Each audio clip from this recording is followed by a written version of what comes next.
한국 사람들은 복을 유난히 좋아하는 민족입니다. 그래서 글자 중에서도 복자를 참 좋아해서 여기저기 새겨 놓았습니다. 그 전에 은수저에도 보면 복자가 새겨져 있죠. 베개머리에도 보면 복자가 새겨져 있고요. 장롱에도 문풍지에도 심지어는 사과 같은 과일에도 복자를 새겨 놓습니다. 그리고 이름에도 복자 들어가는 사람이 많아요. 요즘은 아이들에게 복자 들어가는 이름 잘 안 씁니다만 전에는 복자 들어가는 이름이 많아요. 전원일기에 나오는 복길이 같은 사람이 그렇습니다. 호랑이로 소문난 건넌마을 최진사댁 셋째 딸을 아내로 맞이한 아랫마을 사는 무식하고 용감한 청년의 이름이 칠복이었어요. 사람들은 그의 이름이 칠복이 곧 7가지 복을 가진 사람이다, 그 중에 하나가 이루어졌다고 부러운 시선으로 바라보곤 했습니다. 요즘 자녀들 이름에 칠복이라고 이름 짓는 사람은 거의 없을 거예요. 하지만 이름은 칠복이라고 짓지 않아도 우리 자녀들이 7개의 복을 받고 살았으면 하는 마음에는 아마도 변함이 없을 것입니다. 실은 한국인들이 전통적으로 기대했던 복은 오복이었어요. 중국의 고전 서경의 홍범구주편에 나오는 오복에서 따온 것입니다. 수부, 강령, 유호독, 고정명 그랬어요.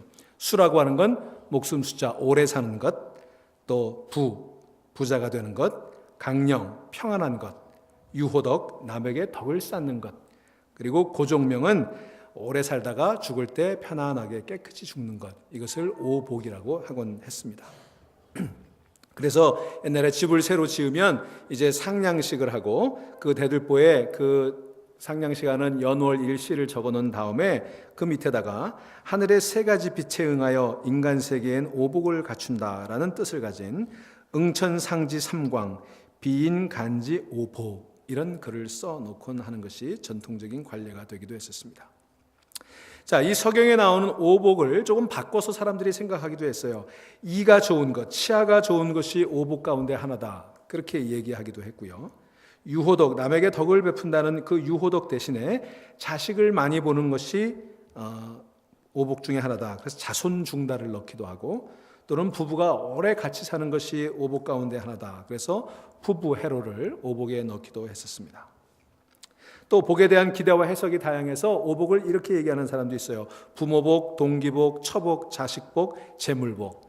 혹시 여러분 처복 보신 분들 있으세요? 자, 이렇게 오복, 칠복 이런 걸 좋아해서 그런지 한국 사람들은 유난히 성경 말씀 가운데서도 산상설교 첫 번째 나오는 이 대목, 이것을 이름을 팔복이라 하고 이 팔복 말씀을 무척 좋아합니다. 아마도 사람들은 이 말씀이 우리가 예수 믿고 받게 될 8가지 복을 의미한다거나 아니면 복을 받는 8가지 비결쯤으로 생각을 한 것 같아요. 그래서 이 말씀을 처세술이나 성공학 지침서라고 생각하는 경향이 있습니다. 이걸 잘 따라하면 복 받는다, 8개 복을 받든지 아니면 8가지 방법으로 복을 받는다라고 생각을 하고 있는 것 같습니다.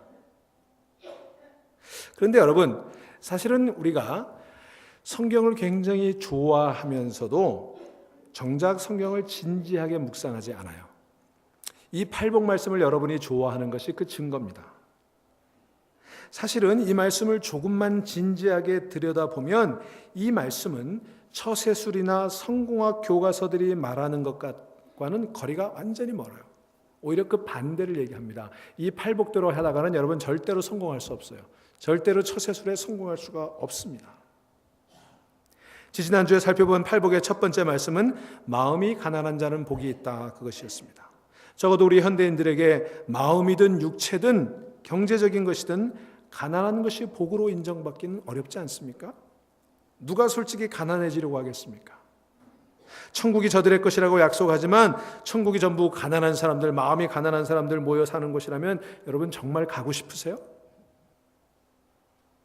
오늘 우리가 함께 나눌 두 번째 팔복의 말씀, 애통하는 자가 복이 있다라고 하는 것입니다. 여러분, 애통과 복이라는 말은 사실은 모순이에요. 같이 맞지 않는 말이에요. 애통하는 자가 복이 있다는 것은 네모난 동그라미와 같은 말이에요. 여러분, 이 말이 선뜻 동의가 되세요? 애통하는 자가 복이 있다, 금방 마음에 받아들여지세요? 저는 안 돼요. 아무리 나중에 복을 받는다고 한들 누가 애통하는 삶을 살고 싶겠습니까? 지금 애통하는 삶을 복이라고 얘기한다면 여러분 굳이 믿으시겠어요? 가급적이면 애통과는 거리가 멀게 애통하지 않고 살고 싶은 것이 우리 모두의 소원인 것이 사실 아닙니까? 자, 앞으로 몇 주 동안 살펴볼 내용들도 마찬가지예요. 의에 줄이고 목마른 자가 복이 있다. 여러분 의에 줄이고 목마르고 싶으세요? 박해받는 자가 복이 있다. 여러분 박해받고 싶으세요? 온유한 사람, 마음이 청결한 사람이 복이 있다. 여러분 사실은요, 이 현대 경쟁 사회에서 온유한 사람, 마음이 청결한 사람은 지지리도 궁상 떨며 살기가 십상이에요. 여러분 그러고 싶으세요? 그러니까 이 모든 것들이 우리가 기대하는 오복과는 사실은 거리가 먼 거예요. 여러분 그냥 덮어놓고 좋아하지 마세요. 여러분 솔직히 제가 한번 묻습니다. 여러분 오복을 받고 싶으세요? 여기 팔복을 받고 싶으세요? 우리 솔직해지자고요. 자, 그런데 여기서 우리가 주목해야 되는 중요한 사실이 하나 있어요. 우리가 전통적으로 가지고 있던 기대했던 오복과는 다르게 팔복이 가르치고자 하는 궁극적인 지향점은 예수님의 마음을 담자는 거예요. 여러분 팔복이 말하는 그 이야기들, 마음이 가난한 거, 애통하는 거, 온유한 거, 긍휼 베푸는 거, 마음 청결한 거, 평화를 위해서 화해의 일꾼이 되는 거, 의를 위해 박해받는 거, 이게 다 누구 얘기예요? 예수님 얘기예요. 예수님이 그런 마음 가지고 계셨고 그런 모습으로 살았던 거예요. 그러니까 그 예수님의 마음을 닮아가는 것이 복이다 이렇게 얘기하는 거예요. 세상에서 누리는 부귀 영화나 무병장수가 우리의 삶의 궁극적 복이 아니라 예수님의 마음을 담고 예수님처럼 살아가려는 마음들, 그 상태가 복이라는 거예요. 예수님 닮지 못하고 예수님으로 인해 구원을 받지 못한다면 무병장수하고 부귀영화를 누린다고 한들 그것이 복이 될 수가 없다는 말씀인 것입니다. 여러분 그러니 이 예수님의 마음, 팔복에 나타난 그 예수님의 마음을 닮아가는 여러분 되시기를 주의 이름으로 축원합니다. 자, 그 팔복 가운데 오늘은 두 번째 애통하는 자에 대해서 한번 살펴보려고 그래요. 자, 팔복의 첫 번째 가르침은 심령이 가난한 자는 복이 있나니 천국이 저희 것임이라고 그렇게 시작을 합니다. 심령이 가난한 자라고 하는 건 겸손한 자를 의미한다 말씀을 드렸어요. 하나님의 은혜가 아니면 살 수 없다고 인정하는 사람이 심령이 가난한 사람이다. 그래서 낮아지고 낮아져서 하나님의 은혜를 사모하고 그 낮아진 자에게, 겸손한 자에게 하나님의 은혜가 부어질 때 그것이 천국이다 말씀드렸죠. 그래서 천국은 세상에서 성공한 사람들이 자신들의 업적과 성취를 훈장처럼 흔들며 가는 곳이 아니라 지극히 겸손하여 하나님 은혜 앞에 몸둘 바를 몰라 하고 그렇게 떠는 사람들, 겸손한 사람들, 그 사람들이 은혜에 감격하고 감사하며 가는 곳이 천국이다 말씀드렸어요. 자, 그렇게 심령이 가난한 자에게 복이 있다 말씀하신 주님께서 곧 이어서 애통하는 자가 복이 있다 말씀하셨습니다. 알고 보면 심령이 가난한 사람이 애통하는 사람이에요. 본질상 같은 사람이에요. 심령이 가난해져야 애통할 수 있기 때문인 것입니다. 자, 그렇다면 여기 성경에서 얘기하는 애통이라고 하는 말의 의미를 먼저 한번 생각해 보겠습니다. 여기 애통하다라는 말로 쓰인 헬라어는 펜테오라고 하는 말인데 이것은 그냥 좀 슬프다, 기분이 안 좋다, 이런 정도의 의미가 아니에요. 이 말은 사랑하는 사람이 죽었을 때 표출되는 극도의 슬픔을 의미하는 것입니다. 창세기 37장에 보면 야곱의 아들들이 동생 요셉을 죽이려고 하죠. 그리고 죽이진 않고 이제 팔아먹었어요. 은 20냥에 팔아먹고는 짐승에게, 맹수에게 잡혀 죽었다. 그렇게 해서 그 옷을 벗겨다가 짐승의 피를 바르고 아버지 야곱에게 가져오지 않습니까? 우리가 이것을 얻었으니 아버지의 아들의 옷이 아닌가 보소서. 그러자 야곱이 한눈에 그 옷이 자기가 사랑하는 아들 요셉에게 입혔던 채색 옷임을 알아보고는 이렇게 울부짖습니다. 내 아들의 옷이 분명하구나. 악한 짐승이 그를 먹었도다. 요셉이 정령 찢겼도다. 그러면서 자기 옷을 찢고 굵은 배를 허리에 묶고 오래도록 아들을 위해 애통하였습니다. 다른 자녀들이 위로했지만 그 위로를 받지 않았다. 그렇게 얘기하고 있어요. 그 대목에서 구약 성경을 헬라어로 번역한 70인 번역에 보니까 야곱이 여러 날 동안 그 아들을 위해 애통했다라고 할 때 그 애통이 바로 예수님이 말씀하신 그 애통이라는 단어예요. 그러니까 팔복에서 언급한 애통은 단지 마음이 좀 슬픈 정도가 아니라 억제할 수 없이 비통한 상태를 의미하는 것입니다. 예수님은 그런 사람들, 그렇게 애통하는 사람들이 위로를 받을 것이다, 오늘 말씀해 주셨어요. 그것은 애통하는 자에게 하나님의 위로가 되기 때문에 그것이 복이 된다, 그런 말씀입니다. 그러나 여기서 우리가 주목해야 될 것은요, 무엇을 위해 애통하느냐가 중요해요. 애통하되 하나님의 위로를 받는 사람이 있는가 하면 받지 못하는 사람이 있을 수도 있다는 것입니다. 그렇다면 무엇을 위해 애통해야 되는가? 여러분, 첫째로 우리는 먼저 자신의 연약함과 죄로 인해 애통하는 자가 되어야 합니다. 여러분, 우리 인생의 모든 고통의 원인은 죄에 있어요. 아담이 범죄했을 때 하나님께서 아담에게 이르시기를, 창세기 3장 17절 이하에서 내가 내 아내의 말을 듣고 내가 너더러 먹지 말라 한 나무 실과를 먹었은즉 땅은 너로 인하여 저주를 받고 너는 종신토록 수고하여야 그 소산을 먹으리라. 땅이 내게 가시덤불과 엉겅퀴를 낼 것이라. 너의 먹을 것은 밭의 채소인즉 내가 얼굴에 땀을 흘려야 식물을 먹고 필경은 흙으로 돌아가리니 그 속에서 내가 취함을 입었음이라. 너는 흙이니 흙으로 돌아갈 것이니라. 이렇게 말씀하셨어요. 다시 말하면 범죄로 인해서 아담은 에덴에서 쫓겨났고요, 수고로운 삶을 살게 되었습니다. 죄로 인해서 하나님과의 사이가 멀어지고 하나님과의 관계가 막혀버렸어요. 원수가 되게 되었어요. 그래서 하나님께서 죄를 미워하시는 거예요. 우리와 하나님 사이를 갈라놓기 때문에. 창세기 3장에 보니까 아담이 선악과를 따먹고 나자 눈이 밝아져서 자기의 벌거모습을 발견하고는 부끄러워서 나뭇잎으로 그 부끄러운 것을 가리고 동산 나무 사이에 숨었다고 얘기하잖아요. 하나님께서 아담에게 일어난 이 비참한 일을 아시고는 찾아오셔서 아담을 부르십니다. 내가 어디 있느냐? 아담이 내가 동산에서 하나님의 소리를 듣고 벗었으므로 두려워하여 숨었나이다. 그때부터 인간의 마음속에 두려움이라는 게 찾아온 거예요. 두려움.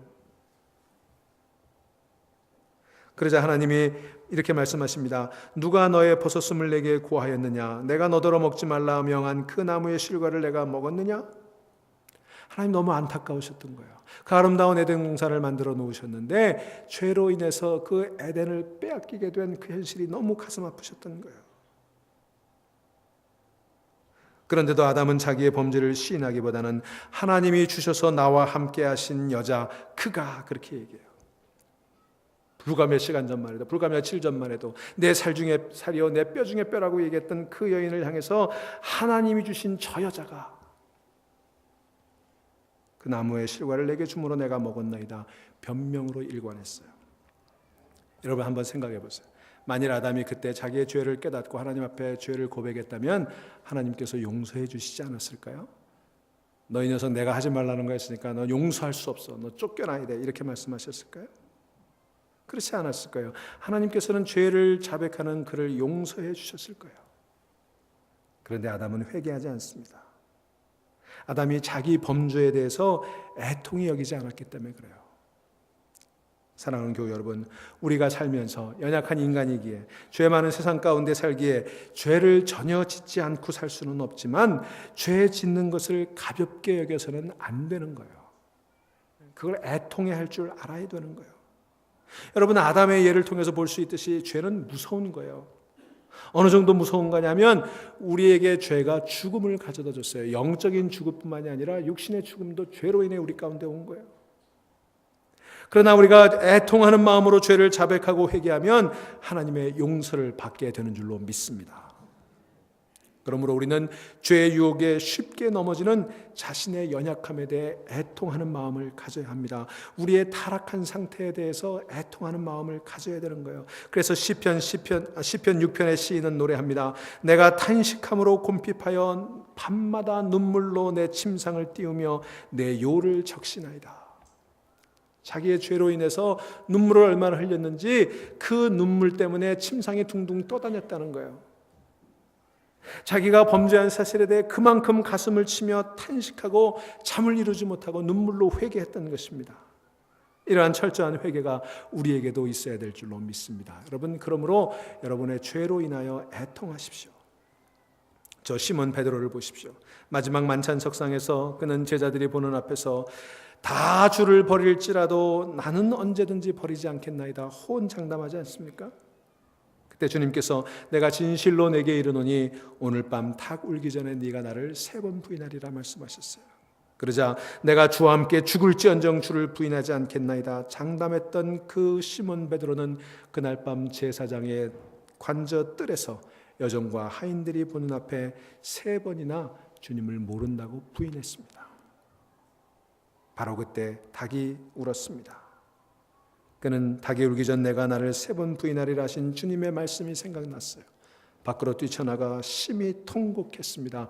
여러분, 그 통곡의 눈물이 베드로에게 새 삶을 열어준 거예요. 그는 자기가 주님을 배반한 것을 애통해했습니다. 그의 눈물이 그를 구원했습니다. 바로 오늘 우리들에게 필요한 것이 이 죄를 애통해하는 눈물인 것입니다. 죄를 범하였으면 그를 통분히 여기는 마음이 있어야 되는 거예요. 시편 51편 17절 하나님의 구하시는 제사는 상한 심령이라 하나님이여 상하고 통회하는 마음을 주께서 멸시치 아니하시리이다. 그렇게 노래하는 거예요. 그러니 여러분, 우리의 범죄와 우리의 부족함에 대해 애통함으로 하나님께 사죄하며 눈물 흘리는 여러분들 되시기를 주의 이름으로 축원합니다. 두 번째로 우리는 고통당하는 믿음의 형제들을 위해 애통해야 합니다.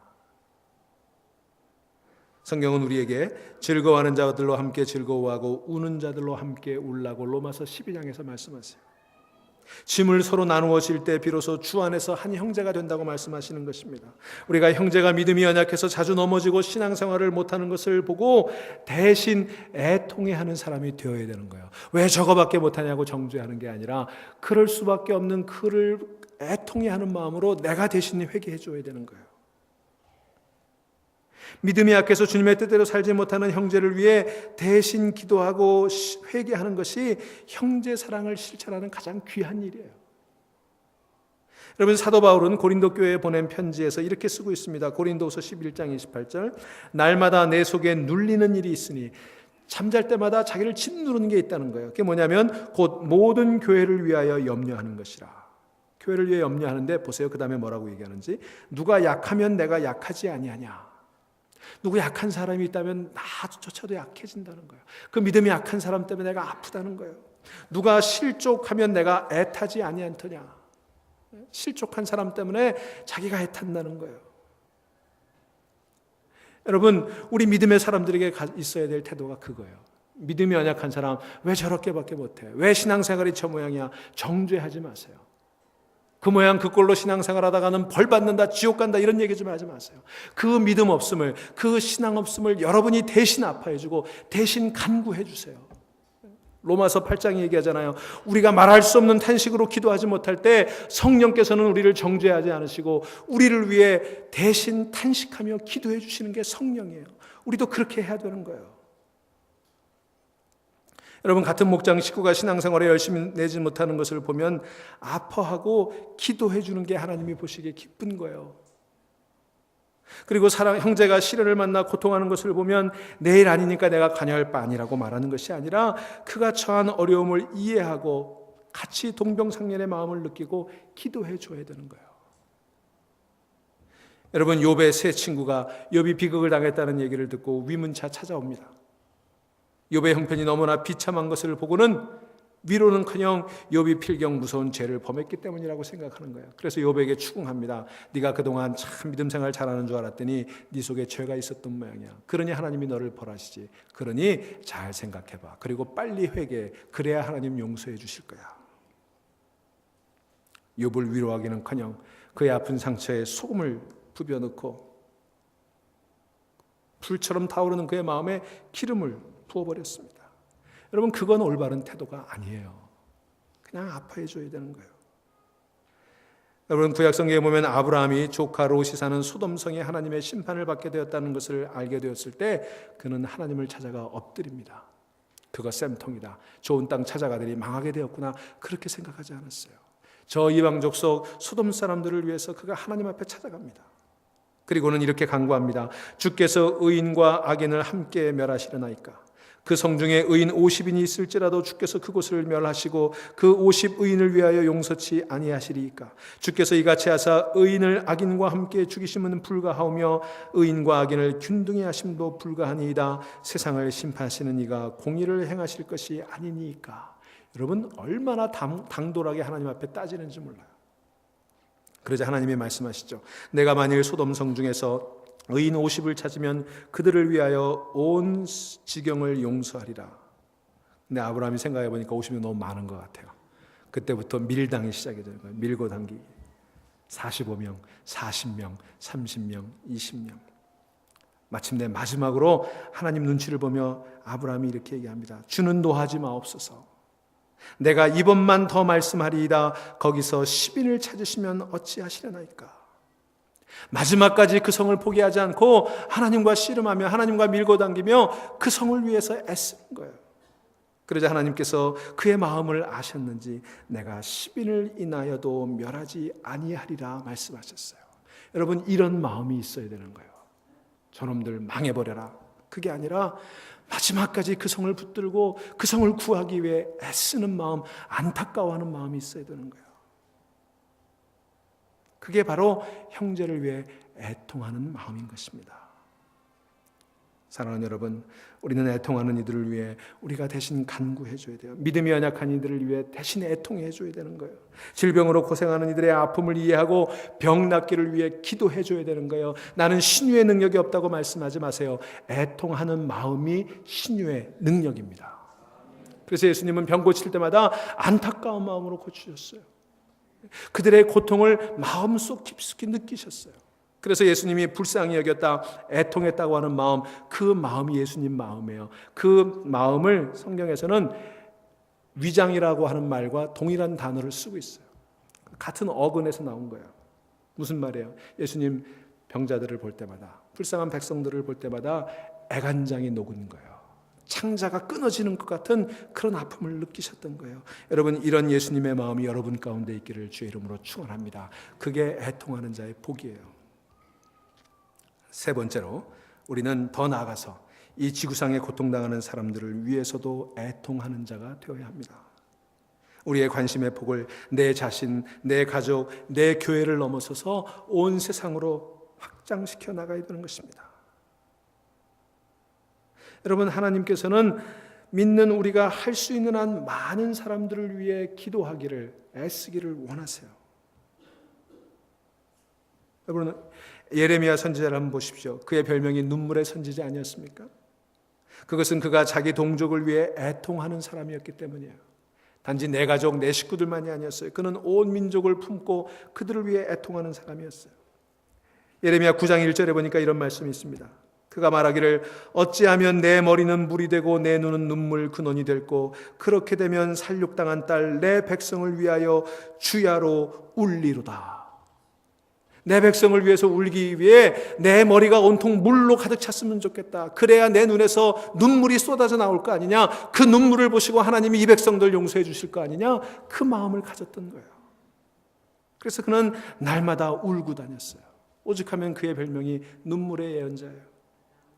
너희가 이를 듣지 아니하면 나의 심령이 너희 교만을 인하여 은근히 굿갈 것이며 여호와의 양무리가 사로잡힘을 인하여 눈물을 흘려 통곡하리라. 그가 얘기하는 거예요. 예레미야서와 애가서를 읽어보면 그가 얼마나 자기 백성들을 위해 눈물로 간구한 사람이었는지를 알 수 있어요. 여러분, 하나님의 사람들은요, 이처럼 백성들을 위해 눈물로 기도하는 사람이었습니다. 다니엘서 9장에 보면 다니엘이 예레미야 선지자의 예언서를 읽다가 그때가 예루살렘의 회복을 약속하신 70년이 된 것을 알았어요. 그때 그는 백성들을 향한 불타는 마음이 생겼어요. 그래서 그가 금식하며 베옷을 입고 죄를 뒤집어 쓰고 주 하나님께 기도하며 간구하기를 자기의 죄와 동족의 이스라엘 죄를 자복하고 용서해달라고 기도합니다. 그러면서 눈물을 흘리는 거예요. 이처럼 하나님을 경외하는 사람들은 하나같이 고통당하는 자기 백성을 대신해서 애통하는 사람들이었습니다. 오늘날 우리들에게도 동족을 위해 애통하며 기도할 책임이 주어져 있어요. 이 사회에 만연한 죄악을 보면서 이 백성이 수많은 우상들을 섬기는 것을 보면서 우리는 애통한 마음을 가져야 되는 것입니다. 어려서부터 생존 경쟁에 내몰리는 이 땅의 어린이들과 청소년들을 바라보며 애통할 줄 알아야 되는 거예요. 여러분, 더 나아가서 헐벗고 굶주린 우리 북한 동포들을 위해서도 애통해야 되는 거예요. 저들은 멸망당해야 될 백성들이 아니에요. 망할 백성들이 아니에요. 저들은 구원받을 백성들이에요. 그래서 그들을 위해 우리가 애통해야 되는 거예요. 여러분, 남북이 분단된 지 벌써 68년이라는 세월이 지났으니 아직도 통일은 영원한 이때 우리는 이 분단의 현실을 바라보며 조국을 품어안고 애통해야 되는 거예요. 우리가 미국 땅에 살지만, 우리가 미국 시민권을 가졌을지 모르지만, 그러나 우리 분단된 조국을 위해 애통하는 여러분 되시기를 주의 이름으로 축원합니다. 뿐만 아니라 우리의 관심은 한반도를 넘어 전 세계로 향해야 합니다. 오랜 전란으로 상처있고 신음하는 저 중동의 사람들, 팔레스타인 사람들, 아프가니스탄의 사람들을 위해서 기도해야 되는 거예요. 양식과 마실 물이 없어 죽어가는 저 아프리카의 백성들을 위해 기도해야 되는 거예요. 노동 착취를 당하는 수많은 어린 노동자들, 섹스 트래피킹에 의해서 인신매매 조직에 팔려가 비참하게 살아가는 수많은 여성들, 에이즈에 걸렸지만 가난해서 치료받을 길이 없는 저들을 위해 우리는 날마다 애통하는 마음 가져야 될 줄로 믿습니다. 열과자면 끝이 없죠. 여러분, 중요한 것은 우리가 그들을 생각하며 불쌍한 마음 가져야 되는 거예요. 애통하는 마음, 그것은 불쌍히 여기는 마음이기 때문이에요. 그게 예수님의 마음이기 때문이에요. 여러분, 성경에 보면 예수님께서 우셨다는 구절이 여러 군데 나와요. 요한복음 11장 31절에 보니까 나사로의 무덤 앞에서 예수님께서 우셨습니다. 누가복음 19장 41절에 보니까 예루살렘 성을 내려다보시며 예수님께서 우셨습니다. 하나님의 아들이신 예수님이 울 이유가 어디 있었겠습니까? 예수님께서는 그러나 순전히 범죄한 우리 인생들을 바라보시며 그들이 살아가는 그 성읍을 바라보시며 눈물 흘리셨어요. 이사야서 53장 4절에 보니까 그는 실로 우리의 질고를 지고 우리의 슬픔을 당하였다고 얘기합니다. 이기주의와 개인주의가 팽배한 세상에서 다른 사람을 위해 애통해야 한다는 것 참으로 놀라운 일이 아닐 수 없죠. 더구나 예수님께서는 우리의 슬픔을 애통하셨을 뿐만 아니라 대신 당하지 않았습니까? 바로 여기에 예수 그리스도를 믿고 따른다고 하는 우리들이 다른 사람들을 위해 애통해야 되는 이유가 있는 것입니다. 여러분, 우리 이웃들을 위해 애통하며 눈물 흘리는 여러분 되시기를 주의 이름으로 축원합니다. 자, 그런 우리들이 애통하게 될 때 하나님 복이 있다 그러셨어요. 애통하는 자는 복이 있나니 저희가 위로를 받을 것이며, 애통하는 자는 하나님의 위로를 받게 되므로 복이 있다는 것입니다. 그렇다면 하나님의 위로가 구체적으로 뭘까요? 여러분, 예수님께서 비유 하나를 들어주셨는데 부자 나사로에 대한 비유입니다. 거기 보면 부자가 죽어서, 부자와 나사로의 비유예요. 부자가 죽어서 음부에 떨어졌죠. 그가 고통 중에 눈을 들어 멀리 보니까 아브라함 품에 나사로가 안겨 있는 게 보였어요. 여러분, 여기서 잠깐, 여러분, 천국과 지옥이요 서로 멀리 떨어져서 안 보이는 데가 아니에요. 지옥이 고통스러운 건 천국이 보인다는 거예요. 안 보이면 괜찮을 수도 있을 것 같아요. 근데 눈에 보이는 거예요. 자, 근데 그것을 보고 부자가 큰 소리로 호소합니다. 아버지 아브라함이여, 나를 긍휼히 여기사 나사로를 보내어 그 손가락 끝에 물을 찍어 내 혀를 서늘하게 하소서. 내가 이 불꽃 가운데 고민하나이다.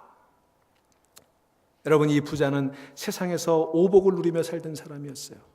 근데 죽어 그가 불꽃 가운데 고민한다 얘기하고 있어요. 그러자 아브라함이 대답하기를, 예, 너는 살았을 때 내 좋은 것을 받았고 오복을 받았다는 얘기겠죠.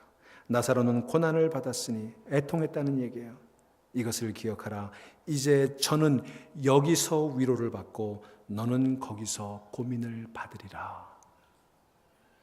이 비유에 의하면 낙원에서 복락을 누리는 것을 일컬어 위로를 받는 것이다 말씀하고 있어요.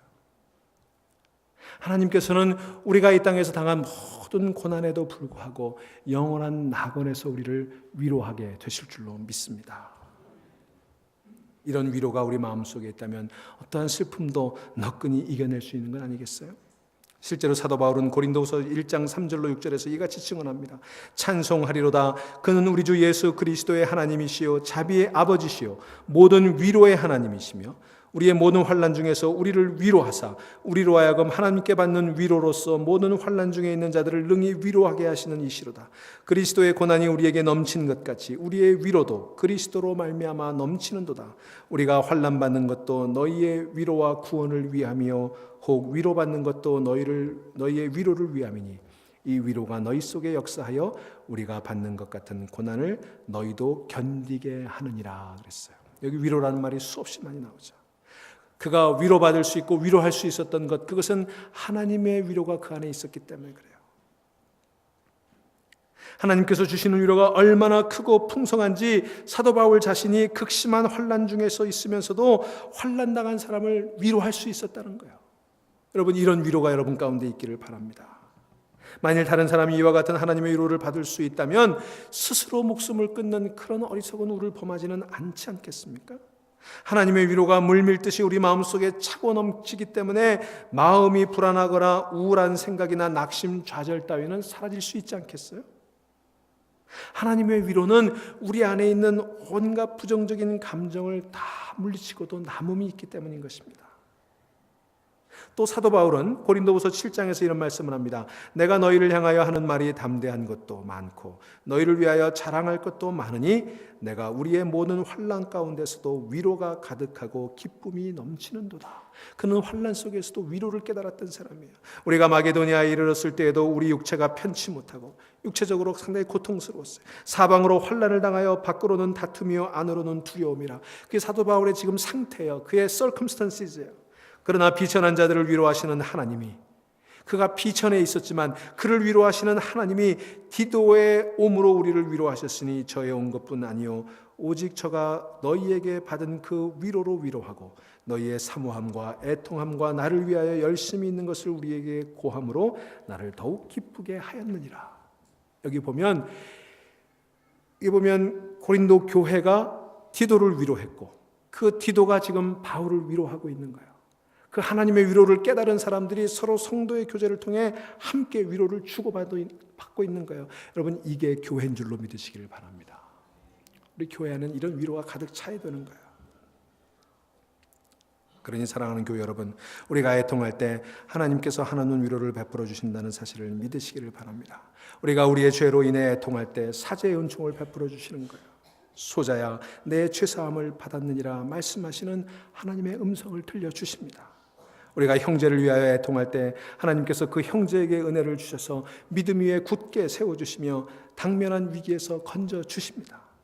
그리고 이처럼 모든 것이 합력하여 선한 결과를 거두는 것을 보면서 우리 또한 한없는 위로를 맛보게 될 것입니다. 그리고 우리가 병든 형제를 위해 애통하며 기도할 때 주께서는 그 형제를 병상에서 일으켜 주심으로 우리를 위로해 주실 것입니다. 우리가 즐겨 애송하는 시편 126편 5절 이하의 말씀처럼 눈물 흘리며 씨를 뿌리는 자는 기쁨으로 거둘 날이 올 것입니다. 울며 씨를 뿌리는 자는 정녕 기쁨으로 그 단을 가지고 오게 될 것입니다. 여러분, 하나님께서 여러분의 땀과 수고와 눈물을 헛되지 않게 하시고 풍성한 열매를 맺어주시는 그 기쁨을 누리게 되시기를 주의 이름으로 축원합니다. 뿐만이 아니에요. 우리는 이 세상 사는 동안만 위로를 받는 것이 아닙니다. 장차 하나님의 보좌 앞에서 받을 궁극적인 위로가 있음을 기억하십시오. 요한계시록 21장 1절로 7절의 말씀입니다. 또 내가 새 하늘과 새 땅을 보니 처음 하늘과 처음 땅이 없어졌고 바다도 다시 있지 않더라.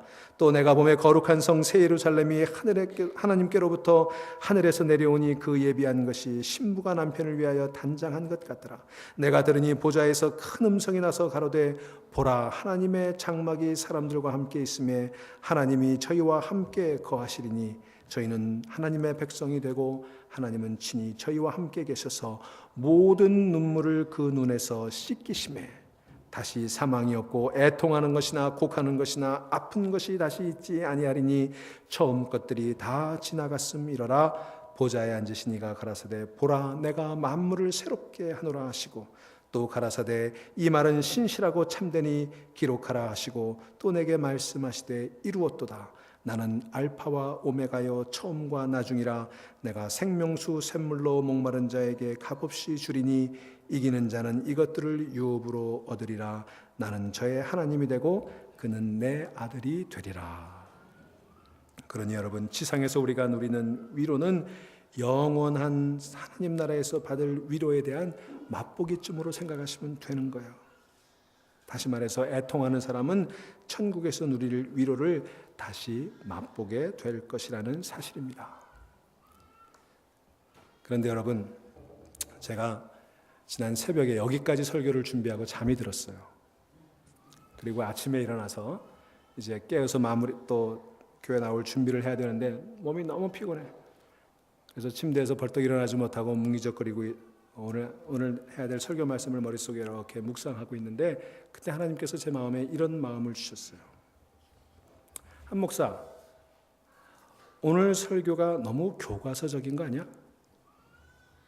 다 맞는 말이고 다 좋은 말인데 너무 어려워. 그러면서 제 마음속에 이렇게 음성을 주셨어요. 내가 애통하는 자들이 위로를 받을 거라고 한 말의 의미는 그렇게 복잡하지 않아. 사실은 아주 단순한 거야. 난 내 백성, 그냥 내 자녀들이 애통하고 눈물을 흘리는 게 너무 가슴이 아파. 그래서 그들과 함께 하고 싶은 거야. 애통하는 자의 의미에 대해서 너무 설명할 필요가 없지 않니? 무엇을 위해 애통해야 되는지, 어떤 게 애통하는 건지, 의미가 뭐가 중요해. 그냥 내 백성이 애통한 게 나는 가슴이 아픈데. 왜 우는지, 무엇 때문에 우는지 그건 그리 중요하지 않아. 죄 때문에 애통하는 것, 믿음 없는 형제들을 위해 애통하는 것, 이름 모를 고통을 당하는 이웃들을 위해 애통하는 것, 물론 소중한 거겠지만 그런 것 말고도 애통하는 사람들이 있잖아. 그냥 남들에게 말하지 못하고 누구에게 털어놓지도 못하고 혼자 가슴을 부둥켜 안고 애통하는 사람들이 있잖아. 나는 그냥 그들이 너무 마음이 아파. 그래서 그들과 함께 하고 싶은 거야. 같이 울고 싶은 거야. 같이 울어주는 것보다 더 큰 위로가 있겠는가? 제가 지난 수요일 설교를 마무리하면서 우리 징징거리지 말자고 설교했는데 제 마음속에 그런 마음이 더 왔어요. 징징거리는 게 보기 좋지는 않을지 몰라도 우리 주님은 그 징징거리는 사람들의 징징거림조차도 마음 아파하시는 것 같아요.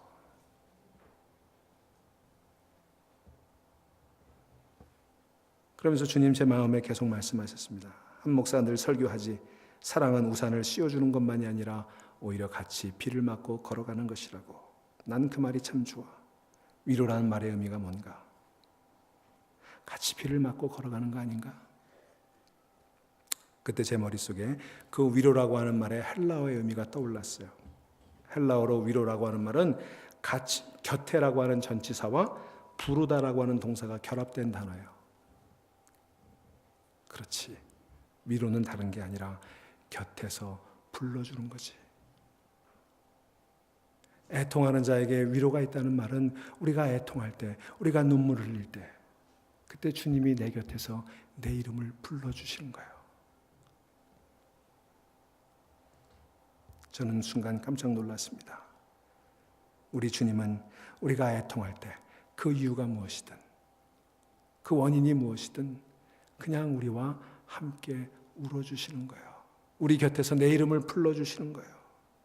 마치 빈 무덤에서 울고 있던 마리아의 이름을 부르셨던 것처럼, 말할 수 없는 좌절감에 시달리는 베드로를 찾아와 그의 이름을 불러주셨던 것처럼 우리의 이름을 불러주십니다. 오늘 말할 수 없는 애통하는 마음을 가지고 이 자리에 나온 여러분들의 이름을 우리 주님이 곁에서 불러주실 줄로 믿습니다. 주님이 내 슬픔과 내 애통의 자리에 함께 계실 줄로 믿습니다. 그게 위로예요. 우리 주님이 위로예요. 그저 심파티 카드 하나 써주는 게 위로가 아니라 내 옆에 와서 내 이름을 불러주시는 그 위로의 주님을 만나는 여러분 되시기를 바랍니다. 사람들이 볼 때에는 많은 불행스러운 일들을 안고 눈물 흘리는 사람들, 마치 저주받은 사람처럼, 박복한 사람들처럼, 오복과는 거리가 먼 사람들처럼 그렇게 생각할지 모르겠어요. 그러나 주님께서 말씀하십니다. 애통하는 자는 복이 있나니 저희가 위로를 받을 것이며, 나의 슬픔, 나의 고통을 주님 앞에 들고 나가서 눈물로 주의 옷자락을 적시며 기도하는 사람에게 주님이 말씀하십니다. 이제 우는 자에게 복이 있다. 하나님께서 히스기야 선지자에게 말씀하셨던 것처럼 내가 너의 기도를 들었고 내 눈물을 보았노라 말씀해 주실 줄로 믿습니다.